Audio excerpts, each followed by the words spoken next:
We dismiss history at our peril. Liberty Nation Radio with Mark Angelides. Two of the three major credit rating agencies have downgraded the U.S. economy. But according to the White House, what used to matter doesn't matter anymore. So what's happening, and how is the Biden administration spinning that which cannot be spun? We're very lucky to be joined by Liberty Nation's economics editor, host of the superb Swamponomics videocast, Mr. Andrew Moran. Thanks for coming in, Andrew. Mike, I'll tell you something. It doesn't, just because we got a downgrade, it doesn't mean we have a downgrade. That's some wise words from President Joe Biden, former Vice President Joe Biden, just there. Now, let's get back to actual Andrew. Now, let's start with the prognosis, Andrew. What are the ratings agencies saying? I believe it's just Moody's and Fitch at the moment. And has Standard & Poor's said anything? No, they were the first one to issue the downgrade back in 2011, Okay. And then the guy who issued the downgrade, he said, "Hey, see, I've been proven wrong. I've been proven correct. I've been vindicated." So so S&P, perhaps they'll do another one. Who knows? Okay, so what does it mean then that the U.S. credit has been downgraded? So pretty much, it just means that the U.S. Treasury securities are long-term foreign currency issuing, which is the technical term for it. Just means that its rating has been downgraded by a notch. It went from AAA to AA plus. As you mentioned, our Standard & Poor's, they're the ones who in 2011 did the same thing to the U.S. government debt. So those are two agencies, and then recently Moody's, they downgraded the banks. So you have a double whammy of U.S. government and then the big banks. Or the banking sector, I should say. Excuse me.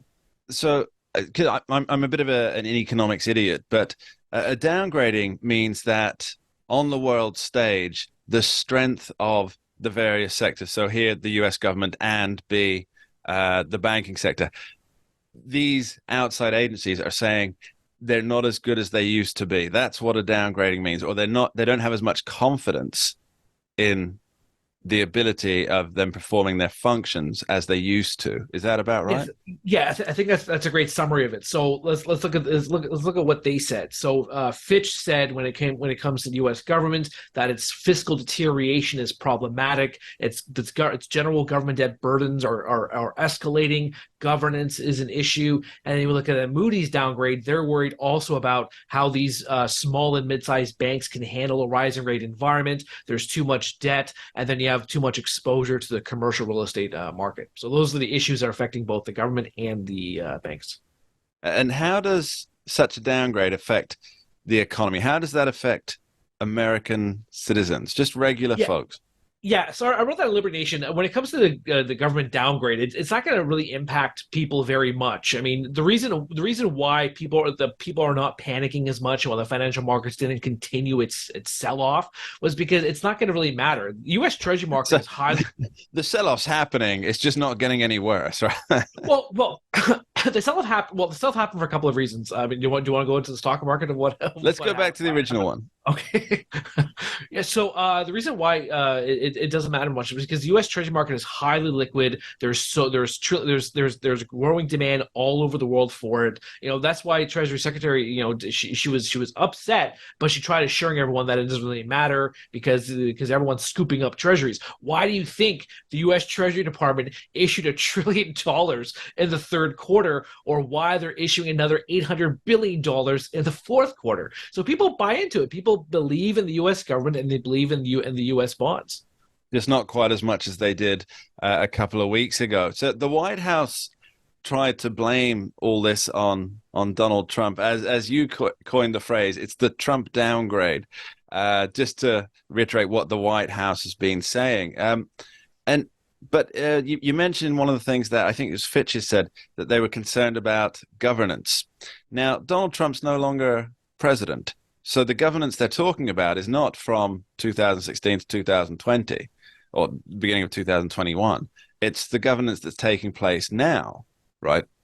Yeah, so if you look at the Fitch report and also what its CEO said in interviews, that the Democrats have gone too far left and the Republicans have gone too far right, and there's no middle ground anymore. So that makes it harder to come up with these debt ceiling agreements, come up with more fiscal responsible measures. Those are the issues that the analysts have been looking at.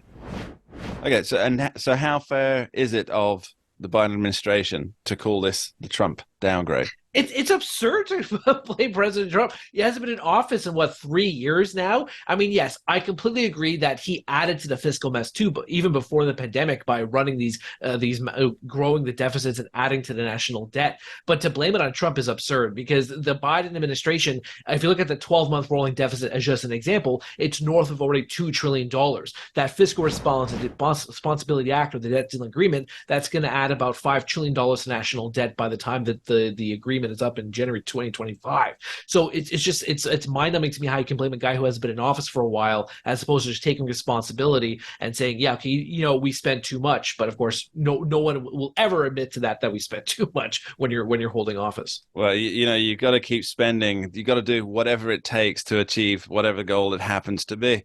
Now, it seems to me, and I might be wrong here, because as mentioned on pretty much every occasion we talk, I'm not an economist and I don't really understand everything that's taking place, but it seems to me that this is the start of something rather than the end of something. Now, that doesn't necessarily mean that I feel that there's going to be another downgrade, but I suspect it means there are stormy financial times ahead.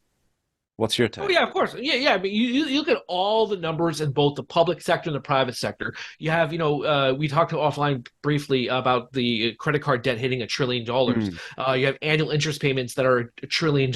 You have the running deficit of $2.2 trillion. You have another $1.6 trillion fiscal deficit for the current fiscal year. You have $33 trillion national debt. All these numbers are just, and why it's being exacerbated is because of the higher interest rates. Why are interest rates higher? Because of all the inflation that occurred heading into that occurred from the pandemic and post-pandemic economy. So all these factors are just amassing, and it's going to lead to such horrific financial times ahead. Because I mean, no matter how much the administration spins how great Bidenomics is, you look at all the numbers underneath. I detect a note of sarcasm there. Sorry, Andrew. No matter how great Bidenomics is.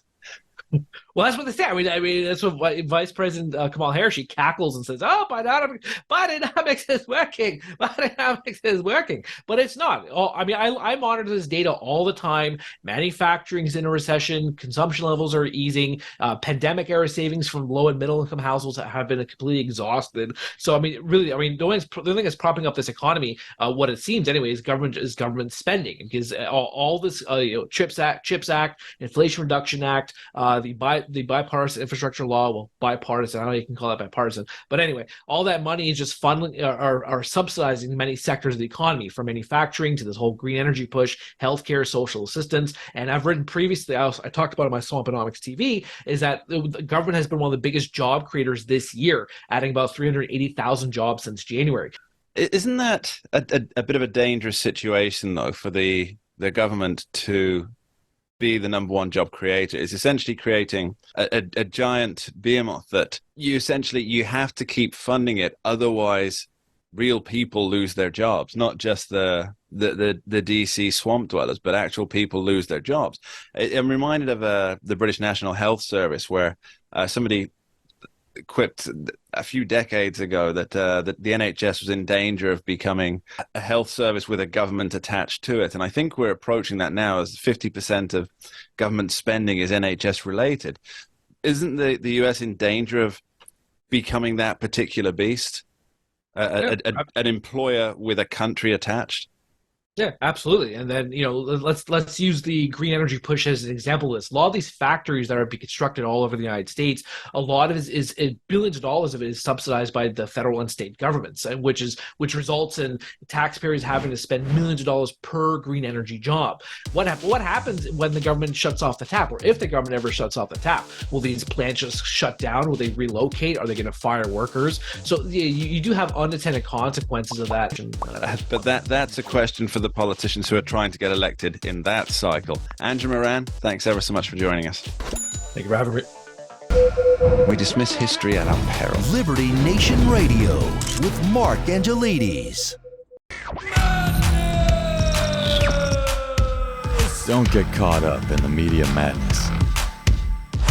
Join our movement for free thinking and free speech at libertynation.com. Publishing news and analysis 24/7 with original articles by our team of authors who tell it like it is. Join us each week for online TV shows, The Uprising Podcast, and Liberty Nation Radio. We believe in free thinking and free speech. We are LibertyNation.com.